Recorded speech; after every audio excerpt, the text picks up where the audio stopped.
Now let's bring in our first guest, lawyer, investment banking and securities industry professional, Ted Siedle. Ted is also a Forbes contributor and one of the nation's leading experts in forensic investigations of money managers and of pensions. In fact, in 2018, Ted secured the largest CFTC whistleblower award in history, and that's $30 million. The year before, he secured the largest SEC whistleblower award, $48 million. Both were related to a $367 million JP Morgan Chase settlement that charged the bank with failing to disclose certain conflicts of interest to some of its wealth management clients. Ted, great to have you here on the show today on the Income Generation. All right, thanks. Thrilled to be here. All right, so we're talking about pensions. So tell us, pensions are far fewer between than they were in decades past. I'm talking about the traditional defined benefit variety. But what are some of the things that you see in the pensions that remain in terms of conflicts of interest, that when you put your whistleblower hat, you see things going on behind the scenes that maybe just aren't quite right?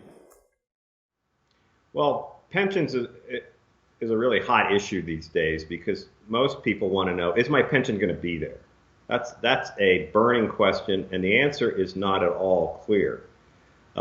So we have the largest elderly population in the history of this planet, and the startling fact is that only the very smallest minority of that, say, $2 billion 65 and older population has enough money saved to prepare for retirement. So it is a pension crisis. It's the greatest pension crisis in the history of the world. And it's just as great here in the United States as it is in Croatia or UK or Japan or Saipan, for that matter. So it's really a burning question. And what my work, I've done over 1 trillion in forensic investigations of retirement plans. And what I found is that most pensions are grossly mismanaged. It's what I call gross malpractice, generally practiced. Now, are you talking about just the underfunding aspect of these pensions, or are you going deeper? I'm going much deeper. Pensions are very easy to understand in a sense. There are 3 elements to pensions. One is how much money goes into the pension. The second is what happens to the money while it's in the pension, how it's invested. And the third is how much money goes out of the pension in the form of benefits. So if any of these 3 drivers of pension health are amiss, the pension can potentially fail.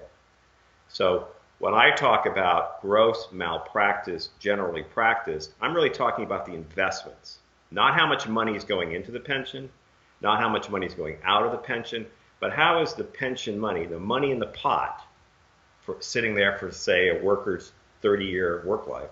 So in the 45 seconds we have left in this block, so you're trying to say that the Prudent Man Rule, as it's called, doesn't fix everything, that just solves the problem and pension administrators are fiduciaries? No, the Prudent Man Rule doesn't help. Wall Street runs circles around pension funds. Wall Street creates weapons of mass financial destruction, hedge funds, private equity funds, and all sorts of high-cost, high-risk, opaque investments. And the people running these pensions are simply not capable of decoding what they're all about. Interesting. We'll have to dig deeper right after the commercial break and find out what it is. I also want to talk to you about your saying. What's that saying? Too old to work, too frail to retire. Is that what you say? I think that's it. Did I get it right? That's the new normal. Too frail to work, too poor to retire. We'll hit that right after the break. Stay with us. We'll be back here with more words of wisdom from Mr. Siedle right after the break, right here on the Income Generation.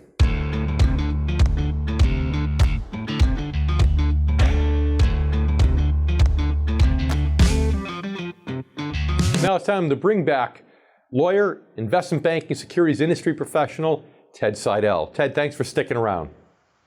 Thank you. Okay, so Wall Street runs circles around the Prudent Man Rule. Can you give us one example of something that might happen inside a pension, other than just being underfunded because the employer doesn't have the money to fund it, that you might be referring to, just so our viewers can get a feel for what you're discussing? Well, people running pensions typically have no idea what the fees, the true costs that they're paying to Wall Street for managing their money. So there are crazy, crazy investments which are called fund of funds. So that's a fund that charges a fee. You got it. That's exactly right. It's a fund that invests in a fund that invests in a fund, and all three layers are charging fees. So the fees on a fund of funds can be 6 to 9% a year.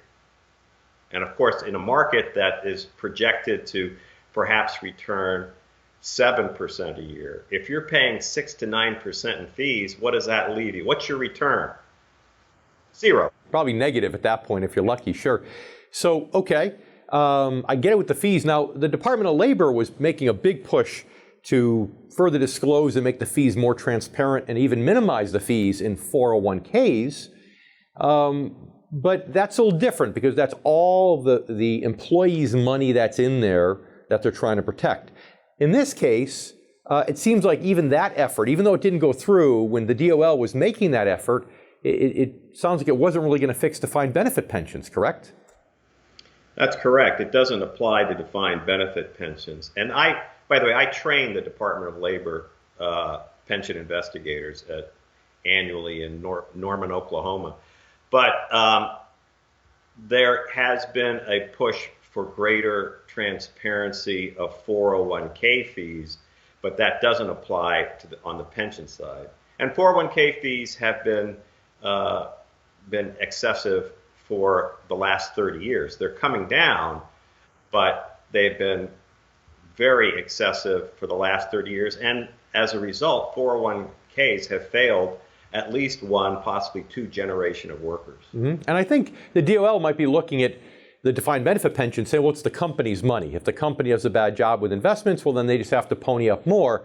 But that's not really true. What's really happening is that they're just getting rid of these defined benefit pensions because they are so underfunded. So I know right now you're really looking down the pipe of what you believe is the biggest retirement crisis ever, too frail to work and too broke to retire. We have a minute and a half left. Tell our income generation viewers about this, please. Well, the population demographics tell the story. The over 65 population is skyrocketing. It's projected to be over 2 billion people in the near future. And so therefore, this is the greatest retirement population planet Earth has ever seen. And how well positioned are these people to retire, to survive 30 or more years in retirement? The answer is they're not positioned at all. Probably less than 1% has enough in savings to survive decades of retirement. So 45 seconds. What's your best advice to the income generation member watching the show saying, I'm one of the other 99%, what can I do? Well, my best piece of advice is if you're in a pension fund, chances are that's the basket in which your eggs are in.